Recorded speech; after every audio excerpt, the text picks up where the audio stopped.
to the West Coast, and they had the number one pick, obviously. Harley Reid, Archer Reid at 30, Clay Hall at 38, Harvey Johnson at 49. So this Harley Reid, haven't heard much about him. Is he any good, Walter?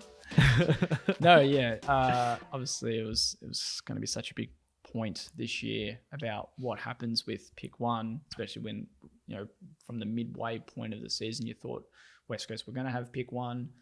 It's a bit of back and forth in the late part of the season, but they got it. And then once the season finished, are they going to trade it? What offers come forward?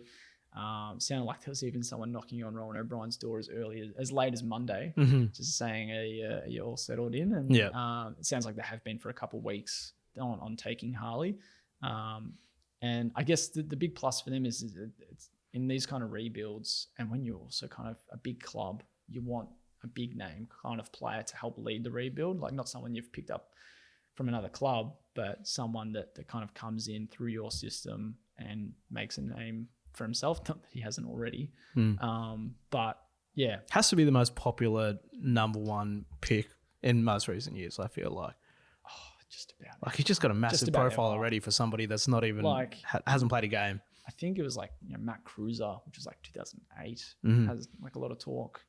And just like the age we're in now, it's going to be really hard to kind of turn off that kind of hype. It's a lot of pressure. It's a lot of pressure. Yeah. He seems to have handled it like okay. Yeah. You could see on his first presser he was very nervous, but like his head's he did well. Scrambled, to be honest, just with like the whole year he's had and everything he's had to deal with, and then just to kind of finally get your name selected, and then 5 minutes later get shoved upstairs and you're like got 30 cameras in your face and you're just like, and he's already got so much going on through his head. So it was a kind of interesting first press conference for him, but I think he'll handle things pretty comfortably next year. Should be playing round one, you would think.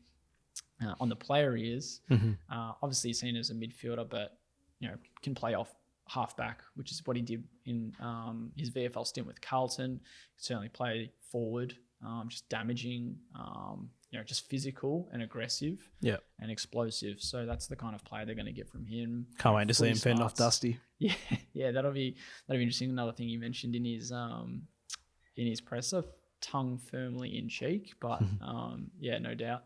And then kind of going through the rest of their draft crop. So Archer Reid was the next one they picked up. I thought that was probably a good call for them. First pick of the next night, I should say.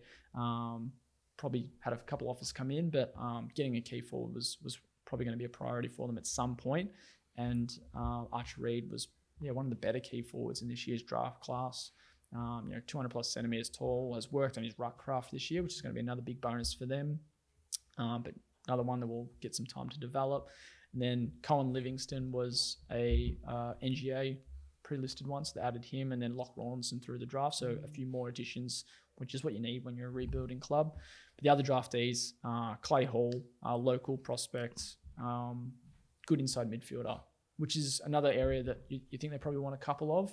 They get Harley Reid, they got Ruben Jimby, and they got Elijah Hewitt. So that's kind of their midfield mix for the long haul. But Clay Hall's one that could certainly press his case for a starting spot in the long run as well, out of Peel Thunder. And then Harvey Johnston, midfield forward, out of Sandringham, who played, was a member of their premiership side this year and had some good looks. I'm probably not a name I'm all too familiar with, but the Eagles obviously certainly liked him and took him on night two. So not a bad crop. Obviously headlined by Harley Reid. I think they would have liked to have traded back into the top 10, which is something that Rowan O'Brien tried to do, and they just couldn't quite get a deal landed where they might have got Dan Curtin. But nonetheless, they hold on to their first pick for the year coming, which again could be pick one. And it's going to be quite exciting to see who they kind of look at next year as well. Yep, absolutely. So good stuff for that West Coast rebuild. And finally,